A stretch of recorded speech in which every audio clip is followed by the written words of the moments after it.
awal mula dari seminar ini dicetuskan ya, diadakan itu adalah untuk memperingati Hari Arwah yang akan diadakan pada tanggal 1 November. Nah, which is hari ini ya. Jadi misalnya itu tuh hari ini tanggal 1 November dan besok untuk memperingati Hari Raya Arwah Orang Beriman. Jadi pencetusnya dalam hal ini adalah Romo paroki kami sendiri beserta dokter yang menjadi pembicara dalam acara ini. Jadi kebetulan dokter yang menjadi pembicara tersebut adalah dokter jantung, di mana beliau itu memiliki suatu relasi antara pasien-pasien yang karena beliau adalah dokter jantung, dia memiliki banyak pengalaman berhadapan dengan mereka-mereka yang mendekati ajal. Ada juga beberapa pasien yang secara ajaib itu mereka survive walaupun sudah divonis untuk istilahnya hidup mereka tidak lama lagi. Tetapi karena adanya pengharapan, mereka bisa survive. Makanya dalam hal ini juga dokter berbicara juga mengenai harapan dan bahaya nihilisme. Bahaya nihilisme itu bahaya di mana seseorang tidak ada punya pengharapan sama sekali. Jadi itu hal yang tidak diinginkan lah.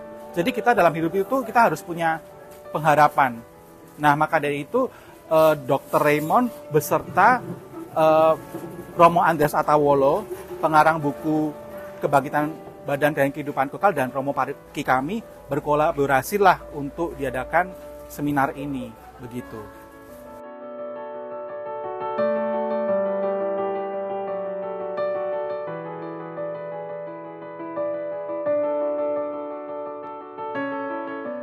Buku ini adalah hasil dari perkuliahan sebenarnya. Saya mengajar di Sekolah Tinggi Filsafat Dirkara, ada satu mata kuliah di pasca sarjana itu namanya Teologi Harapan. Jadi bagian dari teologi sistematik yang menjelaskan tentang realitas akhir ya, maka disebut sebagai teologi harapan. Nah, jadi itu yang mendorong salah satu karena saya sebagai dosen mengajar mata kuliah itu. Tapi juga motif yang kedua, saya lihat bahwa tahun 2025 ini oleh Paus Fransiskus disebut sebagai tahun pengharapan ya, dengan tema Peziarah Harapan. Lalu ada tekanan di situ bahwa pengharapan itu tidak mengecewakan. Dan itu mendorong saya untuk menulis buku ini dengan judul Kebangkitan Badan dan Kehidupan yang Kekal. Tentu saja sudah mulai dimaknai dalam kehidupan kita sekarang ya. Karena kehidupan kita sekarang, kita adalah makhluk yang memiliki jiwa, raga, ya, tubuh kita, maka penghargaan pada tubuh, pada badan itu oleh iman Kristiani, iman Katolik dalam hal ini sangat diberi tempat. Keutuhan manusia, pribadi manusia itu bukan hanya jiwanya saja, bukan hanya rohnya saja, tetapi badannya. Maka judul Kebangkitan Badan dan Kehidupan Kekal ini mau memberi tekanan pada penghargaan pada keutuhan martabat manusia, tetapi juga penghargaan pada tubuh. Meskipun itu kelihatan sebagai materi secara fisik, tetapi oleh gereja dipandang sebagai bagian yang integral dari seluruh diri manusia.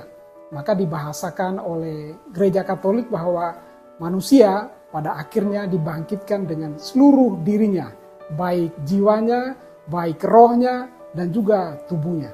Tentu saja dibahasakan bahwa kita akan bangkit dengan tubuh yang baru, seperti Kristus yang sudah bangkit dengan tubuh yang sudah baru, dipenuhi dengan Roh Kudus, maka demikian juga kita sebagai pengikutnya, kita bangkit dengan seluruh jiwa dan raga kita akan dibarui dengan Roh Allah sendiri.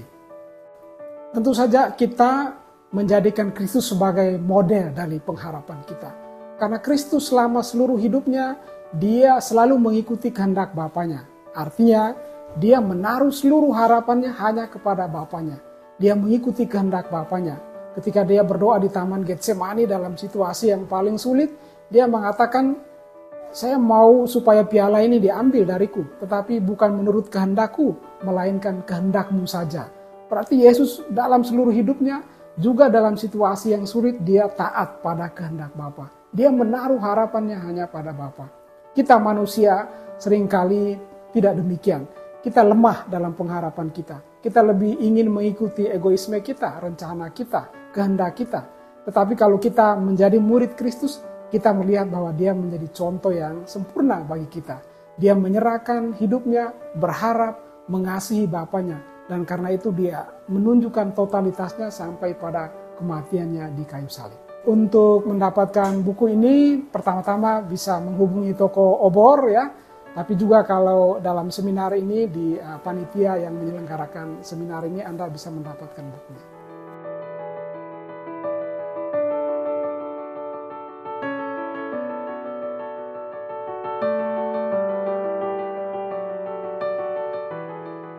Jadi umumnya kalau pasien itu diberikan suatu harapan meskipun kelihatannya pesimis ya, itu heran itu. Sungguh memberikan, saya juga kadang-kadang kaget ya. Itu merupakan suatu api untuk dia dia untuk sembuh ya. Karena saya banyak sekali lihat orang yang terutama kalau di jantung kan orang kan payah jantung ya. Orang payah jantung itu kan kita tahu 1 dari 5 orang tuh mati dalam 1 tahun. Nah karena itu saya selamanya tekankan kepada mereka bahwa terimalah itu penyakit menjadi bagian, bersyukurlah dalam segala keadaan dan melihat itu segala positif. Nah, ambillah mereka yang mau menolong, karena jangan berpikir bahwa orang itu kadang-kala, saya nggak mau tolong gitu kan.